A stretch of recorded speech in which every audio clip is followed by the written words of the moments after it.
ज्योति पुंज महाप्राण गुरुदेव, ज्योति की साधना करने वाले साधक का मैंने मेरे मित्र से कहा तुम तटस्थ नहीं। उसे बहुत बुरा लगा। किसी आदमी को कहा जाए कि तुम पक्षपाती हो, तटस्थ नहीं हो, उसे बुरा लगता है। हर आदमी अपने आप को तटस्थ प्रमाणित करना चाहता है। कोई नहीं चाहता कि उस पर यह लांछन लगाया जाए कि तुम पक्षपात करते हो। पक्षपात करने वाला भी इस बात को सहन नहीं कर सकता। बुरा लगा। उसने पूछा, यह कैसे कहा कि मैं तटस्थ नहीं हूं? मैं हर बात में तटस्थता बरतता हूं, किसी के साथ पक्षपात नहीं करता। फिर मुझ पर यह आरोप क्यों? उसका कहना भी उचित था। हर व्यक्ति इसी आधार पर अपना औचित्य स्थापित करता है। मैंने कहा, बहुत बार ऐसा होता है कि प्रकाश के नीचे अंधकार छिपा रह जाता। प्रसिद्ध कहावत है कि दिए के तले अंधेरा होता है। हम स्वयं खोजें, क्या हमारे प्रकाश के नीचे कहीं अंधकार तो नहीं छिपा है? दूसरों को जानना, दूसरों को पहचानना बहुत सरल है। दुनिया में सबसे कठिन कोई बात है तो है अपने आप को जानना और अपने आप को पहचानना। दूसरों के बारे में हमारी धारणाएं बहुत निश्चित होती हैं, हमारे सिद्धांत बहुत स्पष्ट होते हैं। अपने बारे में हमारी धारणा होती है पर एक पक्षी होती। हर बात में हमारा तर्क यह होता है कि मैं अच्छा हूं, मैं कोई भूल नहीं करता, मैं कोई गलती नहीं करता और मैं तुम्हारे जैसा नहीं हूं जो दूसरों की बातों में आ जाऊं या ऐसा कर लूं। यह तर्क सबके सामने प्रखर रूप में रहता है। अपनी दुर्बलता को स्वीकार करना मान्य नहीं होता। 100 में एक आदमी भी मुश्किल से मिलेगा जो इस सच्चाई को स्वीकार करे कि मुझ में भी कमजोरी है, कोई दुर्बलता है।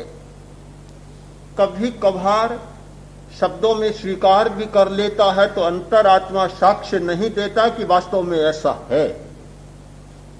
अंतर में तो वही तर्क चलता है कि मुझ में कोई दोष नहीं, कोई त्रुटि नहीं, उसने ऐसा कर दिया, उसने ऐसा कर दिया, उसने ऐसा वातावरण बना दिया तो मुझे तो ऐसा करना पड़ा, विवश होकर ये करना पड़ा। पर मैं ऐसा हूं, यह स्वीकार करने के लिए अंतरात्मा कभी तैयार नहीं होती। उस स्थिति में उसका कहना अस्वाभाविक नहीं था कि यह मुझ पर आरोप है कि मैं तटस्थ नहीं। तो व्यवहार के धरातल पर बात सही, और तब मैंने व्यवहार से हटकर अंतर जगत के दरवाजों को खोलकर कुछ चर्चा को आगे बढ़ाया।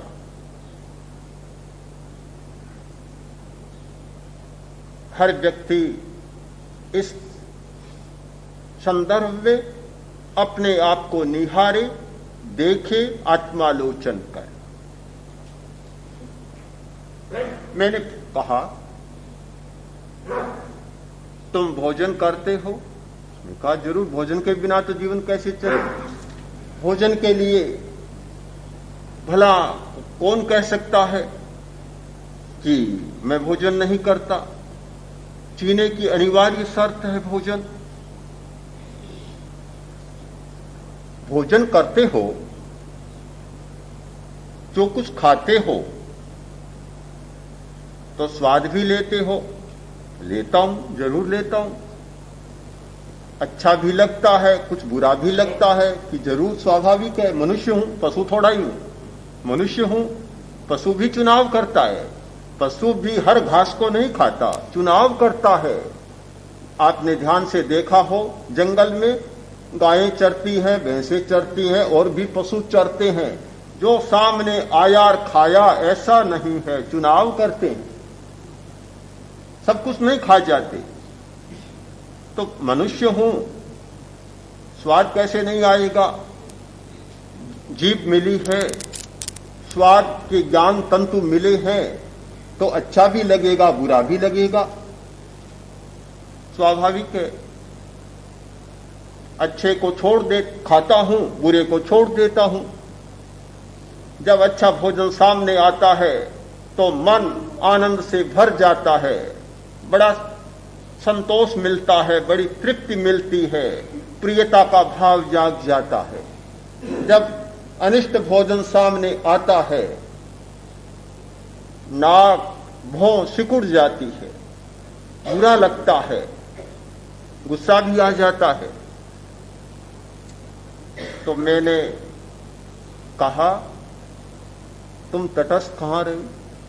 कहते हो तटस्थ हूं, तटस्थ कहां रहे? एक के साथ प्रियता का भाव रखते हो, दूसरे के साथ अप्रियता का भाव रखते हो। एक को अच्छा मानते हो, एक को बुरा मानते हो। एक के आने पर रोम रोम पुलकित हो जाता है और दूसरे के आने पर नाक भौं सिकुड़ जाती है। तब तटस्थ कहां रहे?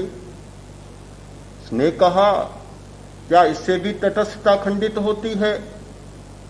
ये कोई बात है? यदि इससे तटस्थता खंडित होती है तो दुनिया में कोई भी आदमी तटस्थ फिर हो ही नहीं सकता। क्या हम अपने विवेक को खो दें? ये तो हमारा विवेक है। मनुष्य होने का लाभ है कि हमें इतनी बुद्धि मिली है, इतना विवेक मिला है कि अच्छे को अच्छा माने, बुरे को बुरा माने। अच्छे के प्रति प्रियता का भाव संपादित करें और बुरे के प्रति हमारे मन में घृणा जागे। ये तो हमारा मनुष्यत्व है, ये तो हमारा विवेक है, ये तो हमारी बुद्धि का परिणाम है। इसको भी छोड़ दें? क्या पशु बन जाएं? पशु से भी गए बीते बन जाएं? ये आरोप सही नहीं हो सकता कि ऐसा करके मैं अपनी तटस्थता को तोड़ रहा।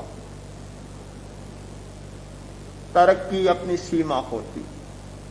जब तर्क पर हम उतर जाएं तो फिर स्वीकार करने की कोई बात नहीं होती। दुनिया में ऐसी कोई बात नहीं जिसका तर्क के आधार पर समर्थन न किया जा सके, और ऐसी कोई बात नहीं जिसका तर्क के आधार पर खंडन न किया जा सके। हर बात का समर्थन तर्क के आधार पर किया जा सकता है और हर बात का खंडन तर्क के आधार पर किया जा सकता है। तर्क का काम ही है कि सच्चाई को न छूना, खंडन और मंडन को छूते रहना। ये तो तर्क का काम है अपना। जिसका जितना प्रबल तर्क वह बात मंडित हो गई, और जिसका जितना कमजोर तर्क वह बात खंडित हो गई।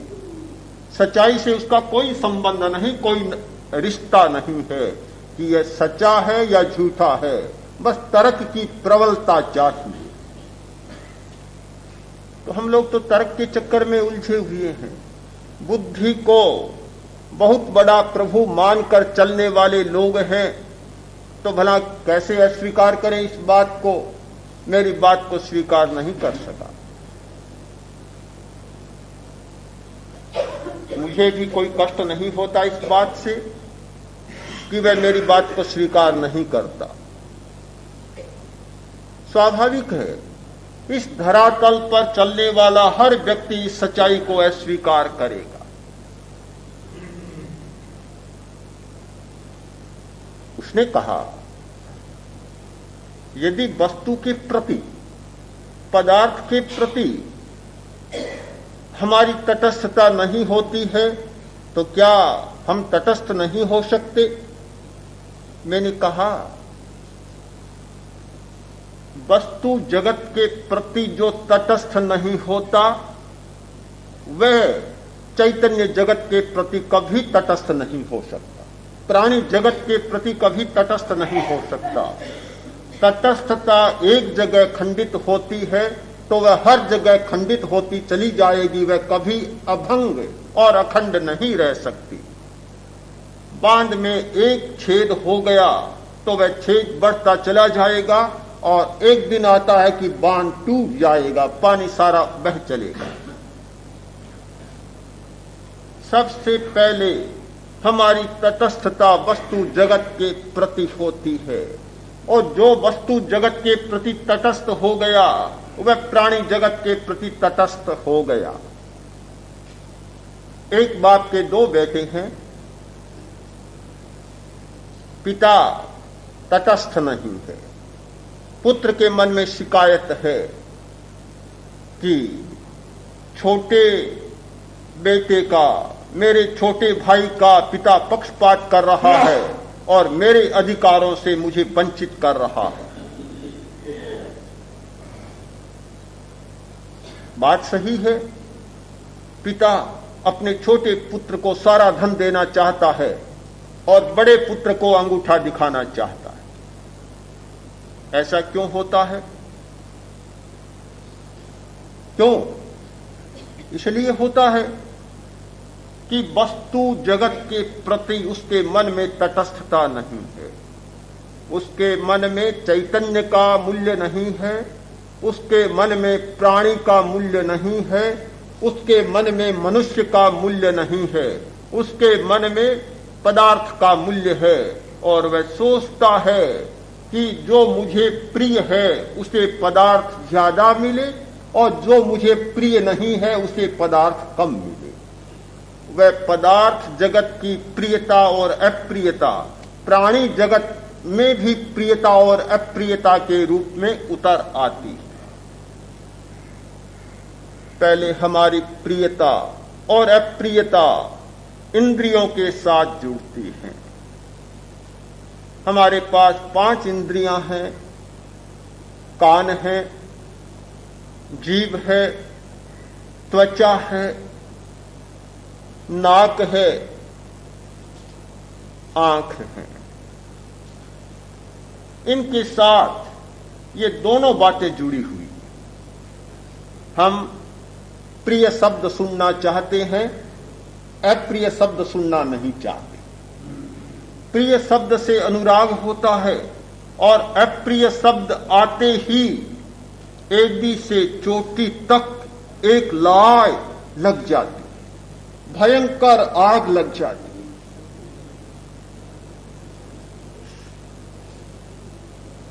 गुलाब के फूल,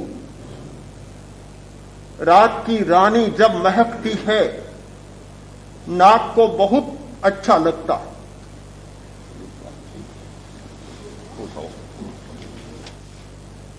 प्रत्येक इंद्रिय के लिए यह प्रियता और अप्रियता का प्रश्न है और जब प्रियता और अप्रियता का प्रश्न है तब तटस्थता कैसे हो सकती?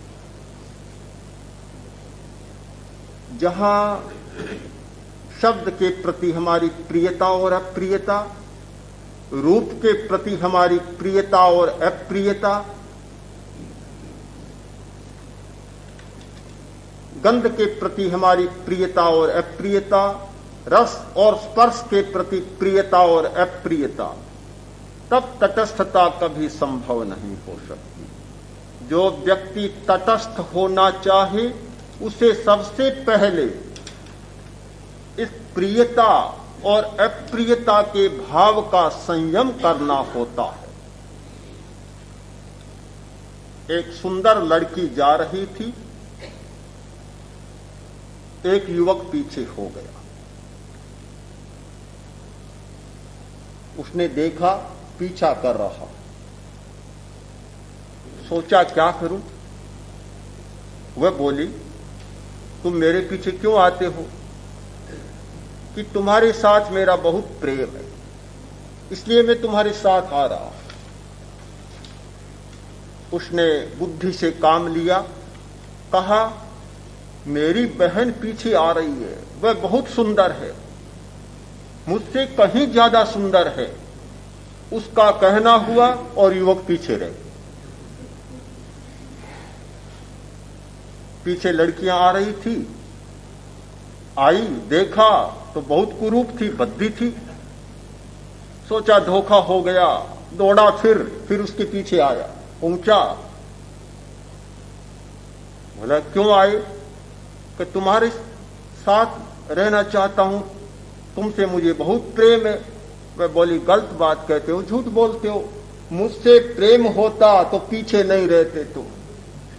मुझसे प्रेम नहीं, तुम्हारा प्रेम तो रूप से है, सौंदर्य से है, मुझसे प्रेम नहीं है। पीछे रहे इसीलिए, और वहां भद्दी लड़की मिली तो फिर दौड़ आई। यह प्रियता और अप्रियता का भाव कभी व्यक्ति को तटस्थ नहीं रहने देता। तब मेरे मित्र के बात यह समझ में आई कि जब तक वस्तु जगत के प्रति, इंद्रिय विषयों के प्रति हमारी प्रियता और अप्रियता का भाव समाप्त नहीं होता, तब तक कोई आदमी तटस्थ नहीं हो सकता, मध्यस्थ नहीं हो सकता, साम्य की भूमिका में प्रवेश नहीं पा सकता, समता कभी अवतरित नहीं हो सकती।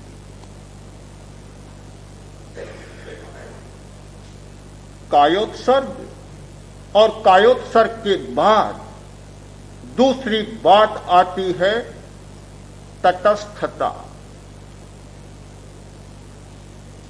पूछा ये तटस्थता कैसे संभव हो सकती है? मैंने कहा इंद्रिय संवर के द्वारा। इंद्रिय का संवर करने पर तटस्थता आ सकती है। जिस व्यक्ति ने इंद्रिय का संवर कर लिया वह तटस्थ हो गया, मन से प्रियता और अप्रियता का भाव विसर्जित हो गया। फिर पदार्थ पदार्थ रह गया, प्राणी प्राणी रह गया। हम खाते हैं तो वस्तु अच्छी है इसलिए उसके साथ प्रियता का भाव जुड़ता है, ऐसा नहीं है। बुरी के प्रति हमारे मन में अरुचि पैदा होती है, ऐसी बात भी नहीं है। यह प्रियता और अप्रियता के संस्कार के कारण ऐसा होता है। वह संस्कार धुल जाए, वस्तु वस्तु रहेगी, यथार्थ यथार्थ रहेगा, पदार्थ पदार्थ रहेगा, प्रियता और अप्रियता का भाव समाप्त हो जाएगा। क्या यह संभव है? बहुत संभव है, बहुत संभव है। यदि हम प्रयोग के जीवन को अपनाएं तो ऐसा संभव है कि पदार्थ है, प्राणी है, किंतु प्रियता और अप्रियता का संस्कार समाप्त। क्या आंखों को बंद रखें, कानों को बंद रखें, इंद्रियों के दरवाजों को बंद कर दें जिससे कि यह स्थिति बन जाए? कभी संभव नहीं। जीवन की लंबी अवधि में, इस दीर्घकालीन यात्रा में कभी संभव नहीं कि आंख बंद कर कोई आदमी निरंतर बैठा रहे। कभी संभव नहीं कि कान के पर्दे को फोड़ डाले या आंखों को फोड़ डाले। कभी संभव नहीं कि नाक को बिल्कुल बंद करके बैठा रहे। इंद्रियों के द्वार खुले रहेंगे, द्वार खुले रहेंगे, पर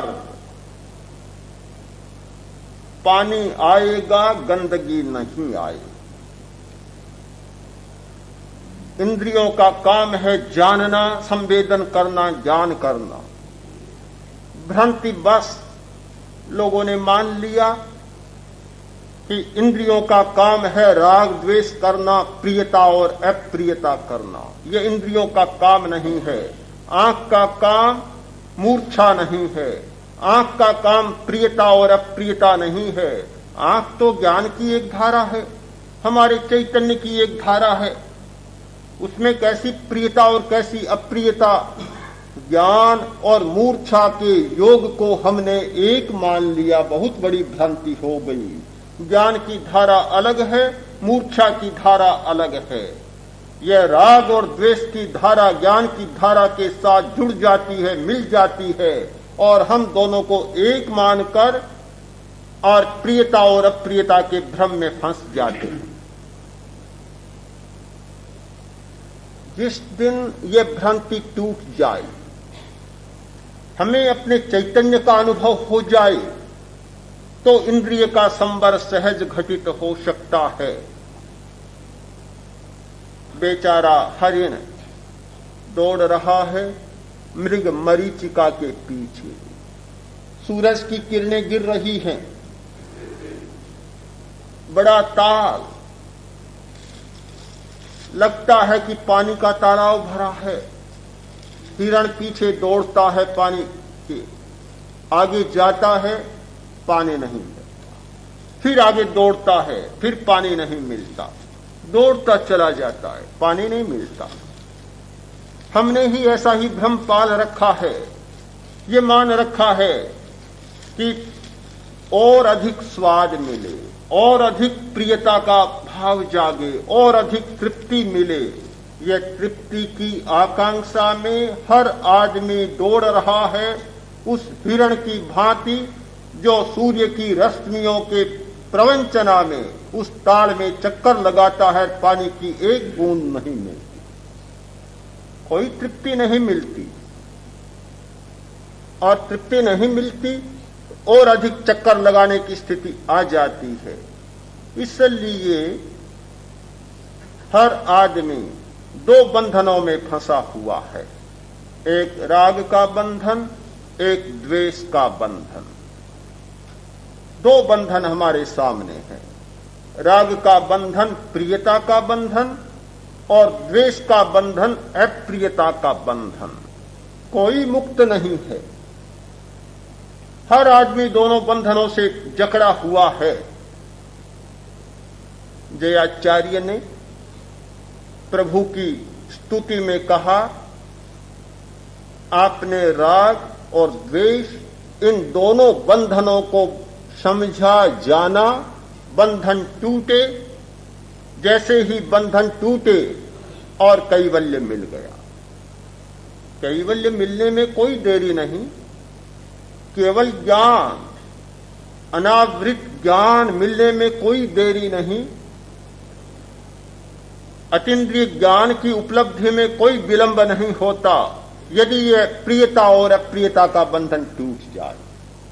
इन दोनों बंधनों ने एक दीवार खींच रखी है कि हमारा चैतन्य जागता नहीं। चैतन्य तब जाग सकता है जब यह हमारी आकांक्षा समाप्त हो जाए, और जिस दिन आकांक्षा समाप्त होती है, चैतन्य का विकास होता चला जाता है। रैदास बहुत बड़े संत हुए, जाति से चमार थे, किंतु अपनी तपस्या से एक महायोगी बन गए थे। एक महात्मा पहुंचे, बड़ी ख्याति सुनी, प्रणाम किया और बोले, महायोगिन, ये एक तुच्छ भेंट मैं आपको देना चाहता। रैदास ने कहा, क्या है भाई? ये पारसमणि, पारसमणि। लोहा छुआया और सोना बन गया। पारसमणि जो लोहे को सोना बना देता है। रैदास बोले, भी मेरे तो कोई काम का नहीं है। अरे काम का कैसे नहीं? आप तो जूते गांठ रहे हो, जूते गांठ रहे हो रोटी के लिए, आजीविका के लिए, और पारसमणि मिल जाए, क्या चाहिए? उन्होंने कहा कि मुझे तो नहीं चाहिए, मुझे सोने की जरूरत नहीं है। आप सोचते होंगे कि उत्तर देने वाला आदमी समझदार नहीं था। अगर समझदार होता तो ये उत्तर कभी नहीं देता, सीधा स्वीकार कर लेता। जब पारसमणि का नाम सुनते ही आदमी के मन में लार टपक पड़ती है, उस स्थिति में ये बात सुनने भी पसंद नहीं आती कि कोई पारसमणि दे और उसे अस्वीकार करे, ठुकरा दे। बिल्कुल लगता है कि बुद्धिहीन आदमी, नासमझ आदमी, किंतु वह तो ठुकरा रहा है। उसने बहुत आग्रह किया कि लेना ही होगा, लेना पड़ेगा। इतना आग्रह किया कि वह आग्रह टाला नहीं जा सका। तो संत रैदास ने कहा, यह छप्पर है, इसमें कहीं खोस दो, टांग दो। महात्मा ने टांग दिया, चला गया। वर्ष 2 वर्ष के बाद घूमता घामता वह महात्मा फिर पहुंचा तो देखता है कि वही जूते गांठ रहे हैं और चुमार का काम कर रहे हैं संत। उसने तो कल्पना की होगी कि कितना बड़ा आलीशान भवन बन जाएगा, कितना वैभव, कितना ठाट बाट हो जाएगा, भला जिसके हाथ में पारसमणि आ जाए और जब चाहे तब लोहे को सोना बना ले, उसके लिए क्या कमी होगी। पर देखता है तो वही तो छप्पर, वही झोपड़ा, वही जूते का गांठना, सारा का वैसा है। समझ नहीं सका महात्मा। महात्मा तो बन गया था पर सच्चाई को समझ नहीं सका। बोला, संत जी, मैंने आपको एक भेंट दी थी, आपको याद है? भी कौन सी भेंट? कि पारसमणि। अच्छा, दी थी तुमने। कहाँ है मेरी पारसमणि? कि जहां रखी वहां देख लो, पड़ी होगी, मुझे पता नहीं, जहां रखी वहां देख लो। जाकर देखा तो वही टंगी पड़ी है, उसी झोपड़ी के छप्पर के भीतर खोसी हुई पड़ी। महात्मा समझ नहीं सका, आप भी नहीं समझ सकते। ये बात आपके समझ में आ ही नहीं सकती कि पारसमणि आ जाए, 2 बरस रह जाए और वैसी की वैसी पड़ी रह जाए और उस व्यक्ति को पता ही नहीं चले कि पारसमणि यहां पड़ी। कभी यह बात संभव नहीं हो सकती। जो व्यक्ति प्रियता और अप्रियता की दुनिया में जीता है उसके लिए असंभव बात है, किंतु जो व्यक्ति उस बंधन से टूट गया, जिसका वह बंधन टूट गया प्रियता और अप्रियता का, उसके लिए यह संभव नहीं कि वह पारसमणि की ओर देख सके, उसको कोई मूल्य दे सके। उसके लिए यह संभव नहीं। हमारी 2 असंभवों की दुनिया है। एक छोर पर एक बात असंभव तो दूसरे छोर पर दूसरी बात असंभव। हम 2 असंभवों के बीच में अपनी यात्रा कर रहे हैं। यह ध्यान की यात्रा एक असंभव छोर से दूसरे असंभव छोर की ओर की यात्रा है। जो बात हमें आज असंभव लगती है, यदि प्रेक्षा ध्यान की गहराई में चले जाएं तो असंभव लगने वाली बात संभव बन जाएगी और जो आज संभव लगती है वह बात असंभव बन जाएगी।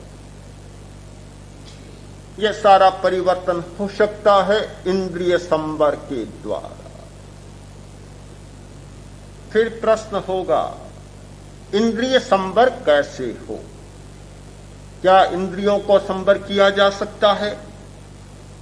क्या जिद पर कोई चीज आए और ये अच्छी है बुरी है, इस भाव से बचा जा सकता है? सामने रूप आए, अच्छा है या बुरा है, इस विवेक से बचा जा सकता है?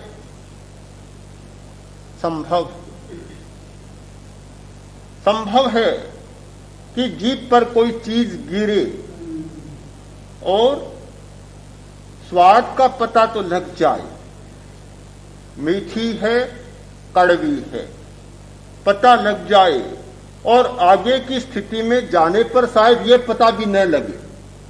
हमारे जो ज्ञानांकुर हैं वे भी अपना काम शायद न करें,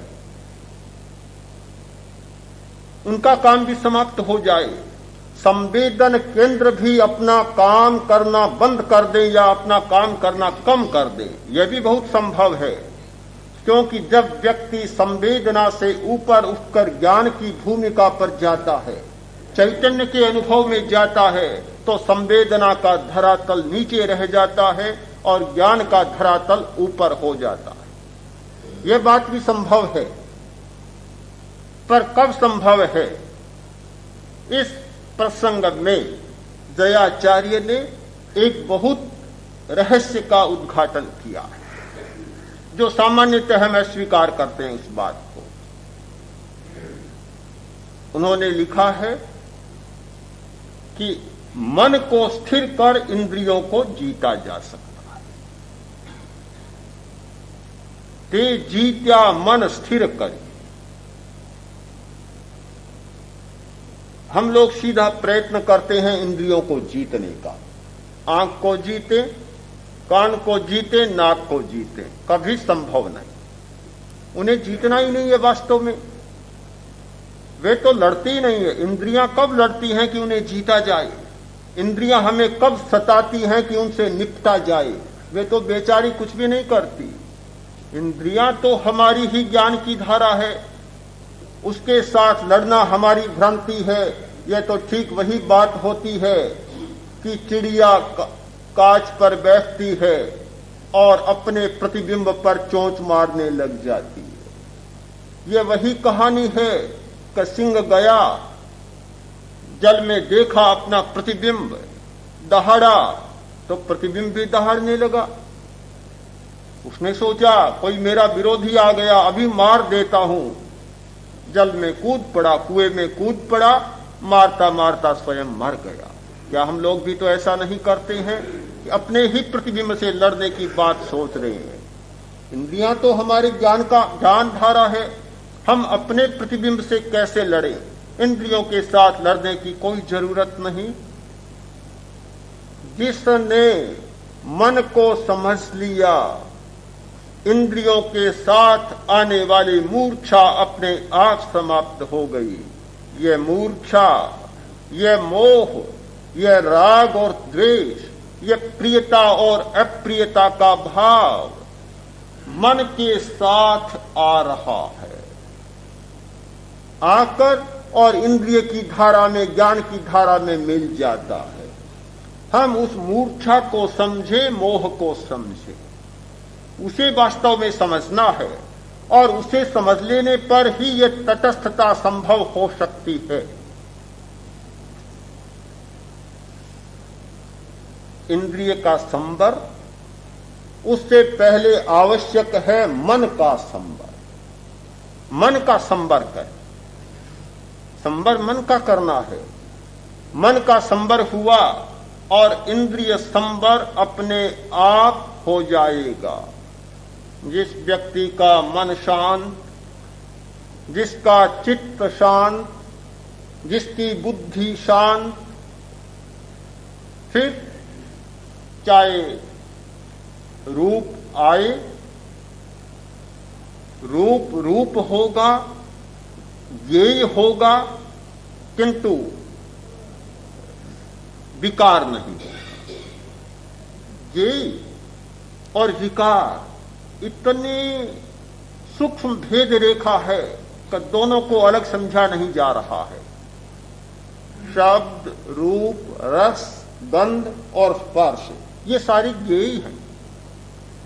इंद्रियों की ज्ञेय हैं, जानने योग्य हैं, जानने योग्य। भिक्षु स्वामी ने 13 द्वार में बहुत स्पष्ट किया है, हे ज्ञेय और उपादेय। जब प्रश्न हुआ कीचड़ है, दलदल है, कूड़े करकट का ढेर है, क्या ज्ञान का विषय नहीं होता? न जाने। जाने कैसे नहीं? ज्ञेय है, ज्ञेय है। ज्ञेय की कोई सीमा नहीं होती। दुनिया के जितने पदार्थ, चाहे असुचि हो, सूचि हो, चाहे अनित्य हो, चाहे नित्य हो, चाहे रमणीय हो, चाहे अरमणीय हो, अच्छे हों भद्दे हों, दुनिया में जितने पदार्थ हैं वे सारे के सारे पदार्थ हमारे लिए ज्ञेय होते हैं, जानने योग्य होते हैं। एक भी वस्तु ऐसी नहीं होती जो जानने योग्य न हो। ज्ञान की सीमा से परे कोई वस्तु नहीं जा सकती। यावन मात्र पदार्थ तावन मात्र पदार्थ ज्ञेय। ज्ञान अनंत तो ज्ञेय भी अनंत है। कोई भी वस्तु अज्ञेय नहीं हो सकती। फिर दूसरा प्रश्न होता है छोड़ने का और स्वीकार करने का। वह ज्ञान की सीमा नहीं है, वह मूर्छा की सीमा है कि जिस वस्तु के साथ जुड़ने पर हमारी मूर्छा जागती है वह वस्तु छोड़ने लायक बन जाती है, और जिस वस्तु के साथ जुड़ने पर हमारी मूर्छा टूटती है वह वस्तु हमारे लिए उपादेय बन जाती है। उपादेय और हेय के बीच में भेद रेखा खींची जा सकती है, किंतु ज्ञेय के बीच में कोई भेद रेखा नहीं खींची जा सकती। जब यह मूर्छा अलग होती है, चैतन्य की धारा अलग होती है, तो ज्ञेय ज्ञेय रह जाता है, हेय और उपादेय की सीमा भिन्न हो जाती है। वेदांत ने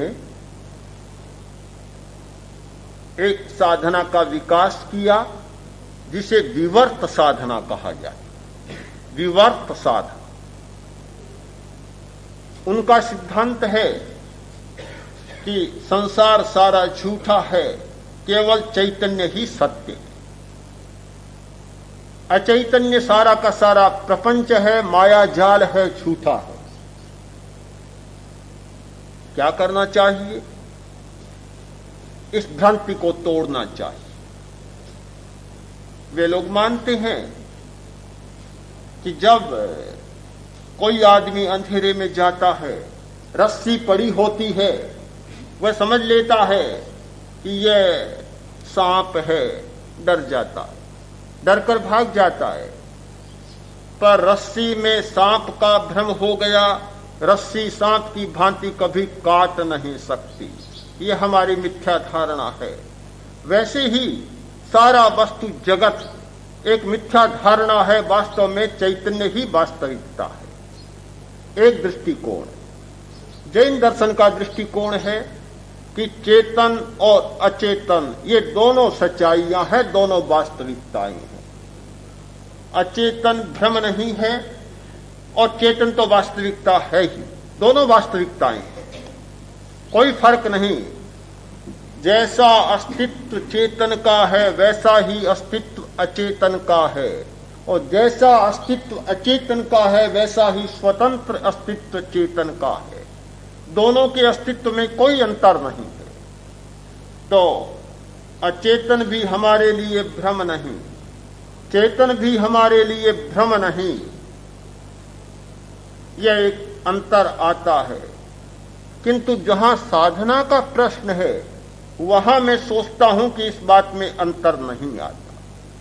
उस दिशा में एक ही बात हो जाती है। अंतर आता है अपने परिपार्श्व। अध्यापक ने पूछा,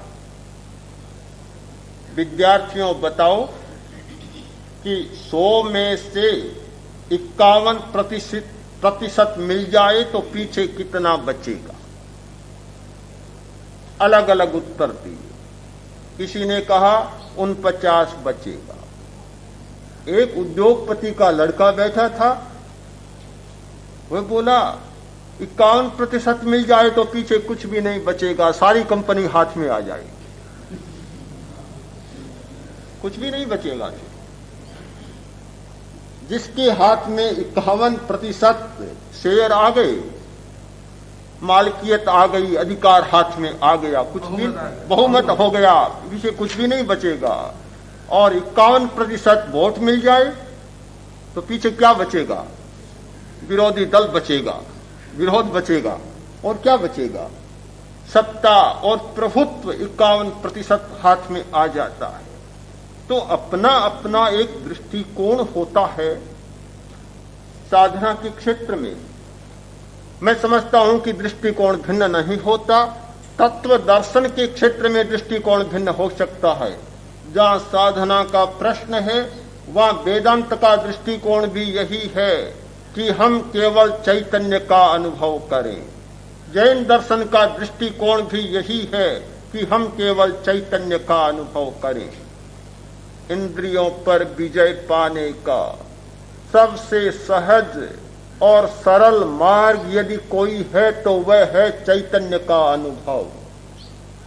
हम कायोत्सर्ग करते हैं। कायोत्सर्ग में यही अभ्यास करते हैं कि प्रत्येक अवयव में चित्त को ले जाएं, सिर में चित्त को ले जाएं और पूरे भाग में चैतन्य का अनुभव करें। शरीर के कण कण में चित्त को ले जाएं और उसमें चैतन्य का अनुभव करें। शरीर प्रेक्षा करते हैं, यही अभ्यास करते हैं कि शरीर के हर कोशिका में चित्त को ले जाएं और चैतन्य का अनुभव करें। ज्ञान तंतुओं को सक्रिय बनाएं। हमारे जितने ये नाड़ियां हैं, ज्ञान वाहिनी, उन नाड़ियों को जागृत करें। आखिर एक लक्ष्य है, चित्त को सक्रिय करना, चैतन्य को जागृत करना, चैतन्य का अनुभव करना। जब चैतन्य का अनुभव होता है, अपनी परिक्रमा होती है, अपने आप इंद्रियां विजित हो जाती है, अपने आप इंद्रिय के साथ आने वाली मूर्छा की धारा अलग हो जाती है। केवल अपनी परिक्रमा करने की आवश्यकता है।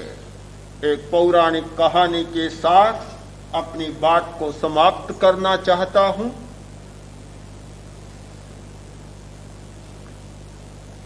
महादेव ने अपने दोनों पुत्रों से कहा, तुम 3 लोक की परिक्रमा करो।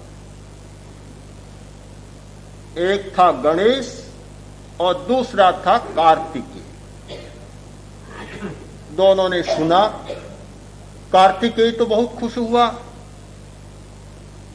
कि मैं कर लूंगा, और जो पहले परिक्रमा करेगा वह पुरस्कृत होगा, वह विजयी होगा, और जो बाद में आएगा परिक्रमा करके वह पराजित होगा, कुछ भी नहीं मिलेगा। कार्तिकेय को बड़ी प्रसन्नता हुई। मेरा वाहन बहुत शक्तिशाली है, उड़ने वाला है, पहले करूंगा।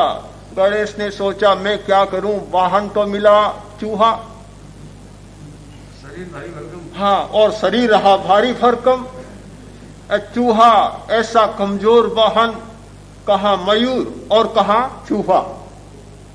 मैं तो हार ही गया, निराश हो गया। कार्तिकेय तो उड़ चला, तत्काल निकल गया। गणेश ने सोचा निराश होने से काम नहीं चलेगा, चिंता से काम नहीं चलेगा, चिंतन की जरूरत है। आचार्य श्री ने एक सूत्र दिया था, चिंता मत करो, चिंतन करो। जो आदमी चिंता में डूब जाता है वह पहले क्षण में ही हार जाता है। उसे विजय की आशा ही छोड़ देनी चाहिए। जहां जहां चिंता घेरती है वहां वहां पराजय व्यक्ति को व्यथित कर देती है, और जहां चिंता छूटी, चिंतन आया और सफलता चूमने लग जाती है। यही अंतर है कि पदार्थ और मूर्छा। मूर्छा में डूबा, पदार्थ भी डुबोने वाला बन गया। मूर्छा अलग हुई और पदार्थ भी उपयोगी बन गया, काम का बन गया। जो अंतर हम पदार्थ में और मूर्छा में डाल सकते हैं, वही अंतर चिंता और चिंतन में डाल सकते हैं। चिंता का बोझ सिर पर न आए। यह घड़ा पानी से, चिंता के पानी से भरा हुआ घड़ा हमारे सिर पर न लदे। लद गया तो हमारी गति वहीं कमजोर और मंद बन जाती है। किंतु चिंतन चले जिससे कि सफलता अपने आप वर्ण करने लग जाए। गणेश ने चिंतन शुरू किया, सोचा थोड़ी देर प्रेक्षा ध्यान किया होगा और अपने चैतन्य केंद्र पर ध्यान केंद्रित किया। हमारे प्रेक्षा ध्यान का एक सूत्र है कि जब भी कोई समस्या आ जाए 10 मिनट के लिए लेस्या ध्यान का प्रयोग करें। अपने आनंद केंद्र पर, हृदय पर पीले रंग का ध्यान करें। आपको लगेगा कि समस्या सुलझ गई और आपको समाधान ऊपर से उतर रहा है। आनंद केंद्र पर प्रयोग किया, समाधान मिल गया और शिव का चक्कर लगाना शुरू कर दिया, शिव की परिक्रमा शुरू कर। कार्तिकेय तो दिनों के बाद पहुंचा और देखा कि गणेश तो वहीं बैठा है। बड़ा प्रसन्न हुआ कि विजय की बरमाला तो मेरे गले में आएगी, निश्चित बात है। यह तो अभी बुद्धू यहीं बैठा है, सबसे बड़ी पूजा मुझे मिलेगी। हाँ, मुझे पूजा मिलेगी और मुझे पुरस्कार मिलेगा। यह तो यहीं बैठा है, कोई शंका ही नहीं अपनी सफलता में। उपस्थित हुआ, प्रणाम किया। शिव ने कहा, कहो। परिक्रमा कराए, कराया।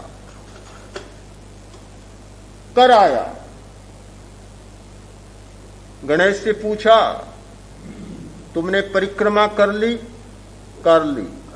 कभी कर ली मैंने तो, कभी कर ली। कार्तिकेय बोला, झूठ बोल रहा है महाराज, यही तो बैठा है। कैसे कराया? चूहे पर चलने वाला आदमी क्या मुझसे पहले आ जाएगा सारे संसार की परिक्रमा करके? बिल्कुल झूठी बात है। शिव जी ने कहा, भी उत्तर दो इस बात का, क्या कहता है कि मैंने कभी कर ली, तुमसे 10 दिन पहले ही कर ली। अरे कैसे की?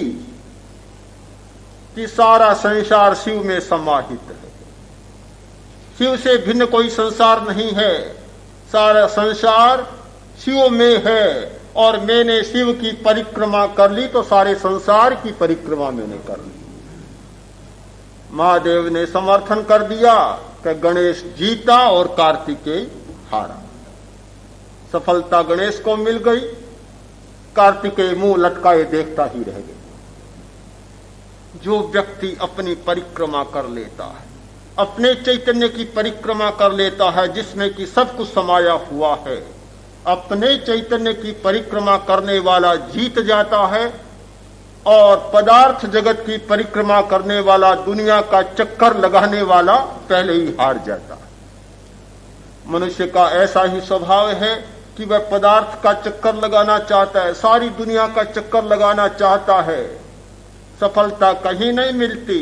और जिसने अपने चैतन्य की परिक्रमा कर ली, अपने शिव की परिक्रमा कर ली, अपने महादेव की परिक्रमा कर ली, वह सफल हो गया। हमारी सारी सफलता का सूत्र है चैतन्य का अनुभव। हम चैतन्य का अनुभव करें, अपने आप इंद्रियों की समस्या, मूर्छा की समस्या, राग द्वेष के बंधन की समस्या और प्रियता और अप्रियता के संवेदन की समस्या समाप्त होगी और हमारे भीतर वह तटस्थ भाव जागृत होगा, वह समता जागृत होगी कि जिसके जाग जाने पर दुखों के बंधन अपने आप कट जाते हैं।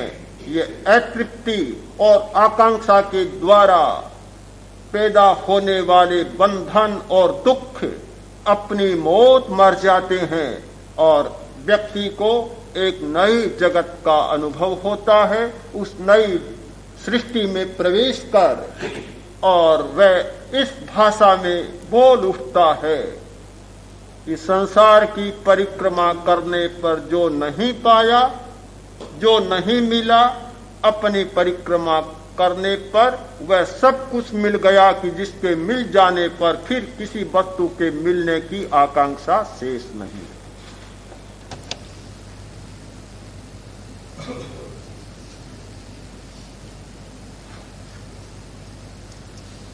न चाहने पर भी कल हम नहीं पहुंच पाए। आपने समझा धूप बहुत ज्यादा है, लू चल रही है, इसलिए हम नहीं आए। समझ अपनी अपनी है,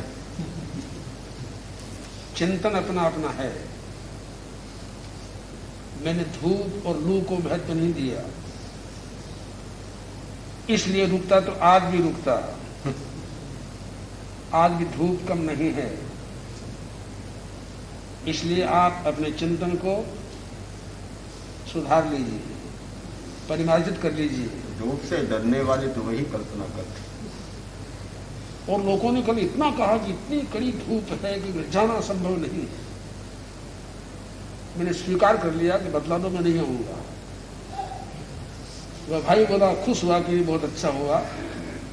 मेरी भावना यह थी कि मैं आज जा नहीं सकता, इतनी ज्यादा जनता की भीड़ थी, उस भीड़ को छोड़ के मैं आता तो मैं अपने दायित्व को नहीं संभाल सकता था। इस दृष्टि से आज भीड़ तो काफी कम हो गई, फिर भी मेरी व्यस्तता कम नहीं हुई। मैं व्यस्त ही था, इतने में साध्वी प्रमुखा जी आ गई और मुझे याद आएगा आ गई। तत्काल उस काम को मैंने छोड़ा। इन्होंने भी कहा कि तो बहुत ज्यादा आपको नहीं जाना चाहिए। मैंने कहा खुद तो आ गई, मुझे नहीं जाना चाहिए। मैंने कहा चलो कोई धूप नहीं लगे। देखो सारे रास्ते में हम लोग आए, ऐसी कोई धूप नहीं थी। धूप थी नहीं थी, जैसी कहते हैं वैसी नहीं थी। ठीक नहीं थी, दोनों बातें होगी। मेरे मन में थोड़ा सा ये रहा कि कल मैं उपस्थित नहीं हो सका, और कल के विषय से भी मैं अलग रहा। विषय तो एक ही है, प्रतिपाद्य तो एक ही है, प्रतिपादक अनेक है। प्रतिपादन भिन्न है, प्रतिपाद्य सबका एक ही है। समूचे 24 का अध्ययन कर रहे हैं, उसमें जैसे एक ही बात कही है। तीर्थंकरों ने ध्यान किया, रागत द्वेष को जीता, मनोज्ञ अमनोज्ञ के प्रति समता का भाव लिया, साधना की, बंधन तोड़े, कैवल्य प्राप्त किया, तीर्थ की स्थापना की और मुक्त हो गई। बात तो यही है सब में। प्रतिपादन की शैली भिन्न भिन्न है। तो ठीक वही बात आज थी। कैवल्य बहुत दूर की बात है, अगर ये मान ले, किंतु शांति, भारहीनता, स्वास्थ्य, ये तीन चीजें इतनी निकट है, हम सबसे संबंधित है। हम सब लोग शांति चाहते हैं, स्वास्थ्य चाहते हैं, भारहीनता चाहते हैं। जो चीज, जो साधना कैवल्य के लिए जरूरी है, वही साधना इनके लिए जरूरी है। आप कैवल्य की बात छोड़ भी दें तो स्वास्थ्य चाहते हो तो वही साधना करना पड़ेगा, शांति चाहते हो तो वही साधना करना पड़ेगा, और भारहीनता, हल्काश चाहते हो तो वही साधना करना पड़ेगा। इसलिए जो साधना तीर्थंकरों ने की, प्रभु ने की, वही साधना हमको करना अनिवार्य है। आप ये मत समझिए कि ये साधना तीर्थंकर ही कर सकते हैं, हम कैसे कर सकते हैं, हमारे लिए केवल आदर्श है, वो केवल देखते चले जाए, हम तो वैसा कर नहीं सकते। मैं ऐसा नहीं मानता। मैं कहता हूं वैसी ही साधना हमको करना पड़ेगा, पड़ेगा नहीं, करनी चाहिए। उनको तो वो तो कैवल्य प्राप्त करते हैं, आपको तो कहीं नहीं मिलेगा। आप कहीं को छोड़ दीजिए। हमारा जो सत्य शांति है, उनका सत्य भी शांति है। शांति तेषिम पैठाणम ये बुद्धा ऐकंता जे बुद्धा अना गया शांति तेषिम पैठाणम भूयानम जगई रहा। जितने तीर्थंकर गत काल में हो गए, जितने तीर्थंकर आगामी काल में होंगे, उन सब का आधार शांति है। शांति के लिए होते हैं, शांति को पाते हैं। तो फिर हम क्या चाहते हैं? वही शांति हम चाहते हैं। एक ही लक्ष्य, एक ही साध्य, उसी साध्य लक्ष्य को पाने के लिए हम प्रयत्न करें, पुरुषार्थ करें। और उस पुरुषार्थ में एक ही सबसे बड़ा पुरुषार्थ है, वही कि प्रियता और अप्रियता में भेद तो है। प्रिय और अप्रिय भेद नहीं होता तो प्रिय और अप्रिय दो शब्द बनते नहीं। भेद तो है। स्वादिष्ट अस्वादिष्ट में भेद तो है। अब जबान पर रखेंगे कोई चीज तो कड़वी चीज मीठी नहीं लगेगी, मीठी कड़वी नहीं लगेगी। भेद तो है ये। अगर हम भेद को नहीं समझते हैं तो फिर हमारी भूल होती है। किंतु भेद में उलझे नहीं। अच्छी है या बुरी है जैसी है, ज्ञान का विषय है ये। किंतु उसमें रुके नहीं, उलझे नहीं। कहा नहीं, महु घयंग भुंजित संजय तिक्तगंग कड़ुयंग कसायंग अम्बिलंग महुरंग लयरंगवा एय लब्ध मन्नत्थ पौत्तम महु घयंग भुंजित संजय। संयत क्या करे?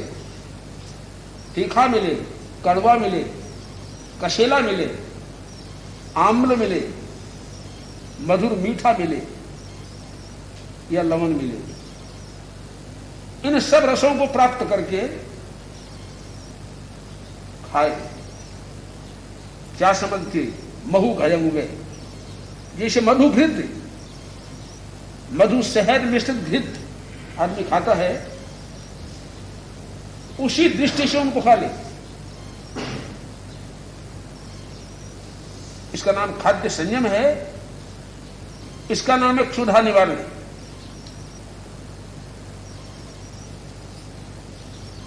आप कहेंगे क्या लाभ इसमें? स्वादिष्ट वस्तु का स्वाद लेके न खाना तो जड़ता है। कोई पशु भी अपना अखाद्य नहीं खाएगा, आदमी कैसे अखाद्य को खाएगा जिसमें स्वाद नहीं है? मैं तो समझता हूं पशु तो स्वाद अस्वाद में शायद भेद नहीं करता, आदमी ही करता है भेद है। पशु तो खाद्य खाद्य में भेद करता है, स्वाद अस्वाद का कोई भेद ज्यादा नहीं करता है। वो तुड़ी में कोई स्वाद है क्या? भूसे में कोई स्वाद है क्या? घास फूस में कोई स्वाद है? पशु निरंतर अपना काम करता चला जा रहा है। और आदमी तो इतना स्वादिष्ट है, इतना स्वादप्रिय है कि खाते खाते सब छोड़ देता है। इसका एक ही है लाभ, एक ही है कि हम अपने मन को उस रूप में साध लें, तुम कभी भी अशांत नहीं हो सकते। पदार्थ जैसे ही रहेंगे, हमारी वृत्ति पदार्थ के प्रति बदल जाएगी। और ये अनासक्ति आसक्ति की बात यही है। और मुझे लगता है कभी इस विषय में पुरुषों से भी महिलाएं आगे रह जाती है। एक ग्रामीण दंपति पति पत्नी अवस्था में काफी प्रौढ़ या वृद्ध थे, अनासक्त भाव से रहते थे। किसके प्रति? खाद्य पदार्थ के प्रति कोई अनासक्त हो सकता है किंतु परिग्रह के प्रति अनासक्त होना बहुत मुश्किल है। धन के प्रति वे दोनों अनासक्त थे। आगे आगे पति और पीछे पीछे पत्नी चल रही है। रास्ते में पति ने देखा कि सोने का टुकड़ा पड़ा है, सोना। उसने सोचा कि मेरी श्रीमती पीछे आ रही है, सोने को देख के उसका मन कहीं विचलित न हो जाए, विचलित न हो जाए। उसने क्या किया, मिट्टी डाल दी, सोने पर मिट्टी डाल दी। ठीक है, आगे निकल गया। पत्नी ने देख लिया। पत्नी ने कहा, ये क्या किया आपने? उसने कहा कि सही बात तो ये है, मैंने सोचा कि सोना पड़ा है और मेरा मन तो इसमें कोई विचलित नहीं है, पर पत्नी का मन शायद इससे विचलित हो जाए, तो मैंने मिट्टी डाल दी। तो उसने कहा, पतिदेव अच्छे साधक बने, मिट्टी में सोने में फर्क कर रहे हो, भेद कर रहे हो। मैं नहीं समझता कि मिट्टी से मिट्टी को ढका आपने। सोना क्या मिट्टी तो है। मुझे बड़ा दुख हुआ है कि मेरे पति के मन में अभी तक भी सोने और मिट्टी में फर्क और भेद दिखाई देता है। पति ने सोचा, रही तो मेरी शादी बन गई।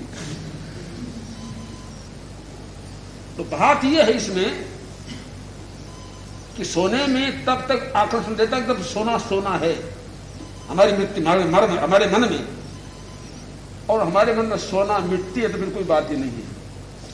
और हम लोग यही सोचते हैं बराबर। हम रास्ते में चलते हैं, कभी नोट मिलता है, कभी सोना मिलता है, कभी कुछ मिलती है, हम देखते नहीं, सोना तो बहुत दूर की बात है। इससे क्या फायदा हुआ? इससे यह फायदा हुआ कि पदार्थ हमको ज्यादा सताते नहीं, तो पदार्थ के प्रति हमारा ममत्व कम हो गया, तो शांति हमको मिल गई, स्वास्थ्य हमको मिल गया और भारहीनता हमको मिल गई। ये मुख्य तीन बातें हमारे सामने आती।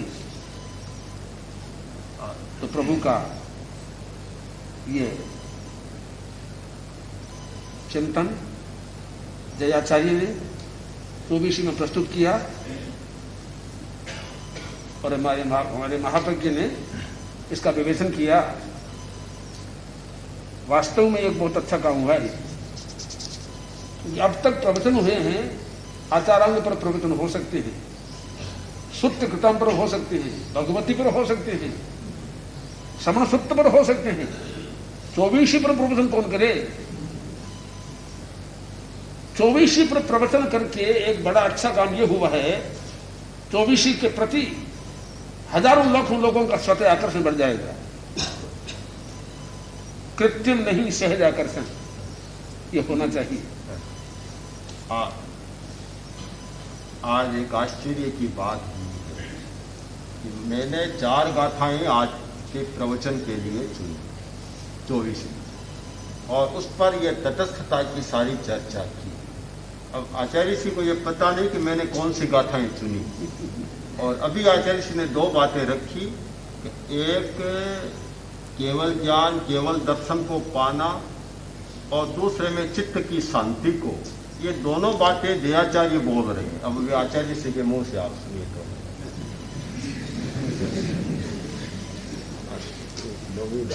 5 से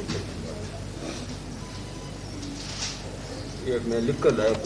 सुविधि भजिए सिर नामी हो, सुविधि भजिए सिर नामी,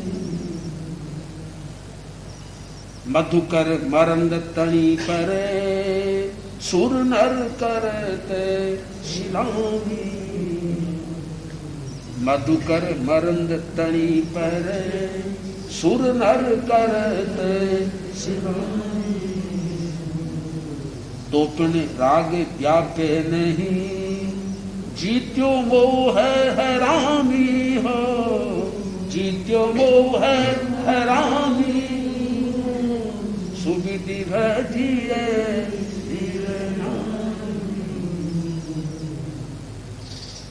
जे जोधा जग में घना, शिय साथे संग्रामी, जे जोधा जग में घना, शिय साथे संग्रामी, तै मन इंद्रिय बस करी, तै मन इंद्रिय बस करी, जोड़ी केवल पामी, जोड़ी केवल पामी, सुविधि भजिए शिर।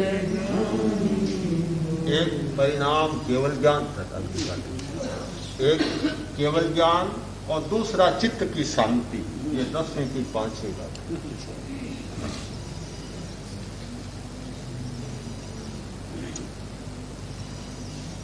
शीतल जिन शिव दायक साहिब जी, शीतल जिन शिव दायक साहिब जी, इंद्रिय नो इंद्रिय आकर साहिब जी, इंद्रिय नो इंद्रिय आकर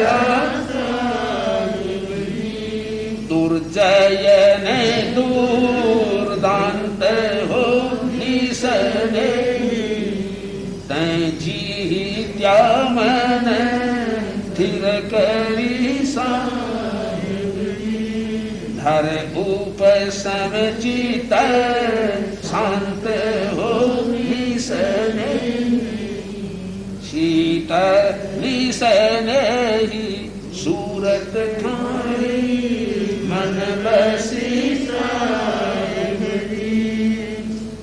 चित्त शांति का और केवल ज्ञान जोड़ी पाने का दोनों दृष्टिकोण इन दोनों का। कितने ललित और सुंदर पद्य है, इनको गाने से सहज आदमी तल्लीन हो जाता है। तो यही बात कहता हुआ मुझे स्वयं को बहुत प्रसन्नता होती है, जिसमें इस हाल में आके आप लोगों के सानिध्य में बैठ जाता हूँ। सानिध्य देने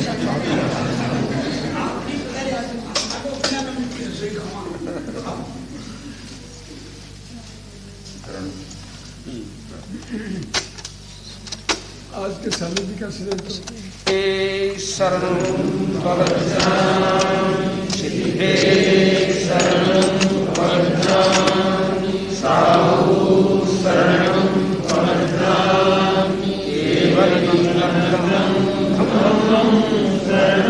भवत्यां अरहन्ते शरणं भवत्यां शिवे शरणं भवत्यां साहु शरणं भवत्यां केवलं धर्मं शरणं भवत्यां अरहन्ते शरणं भवत्यां सिद्धे शरणं भवत्यां साहु शरणं भवत्यां केवलं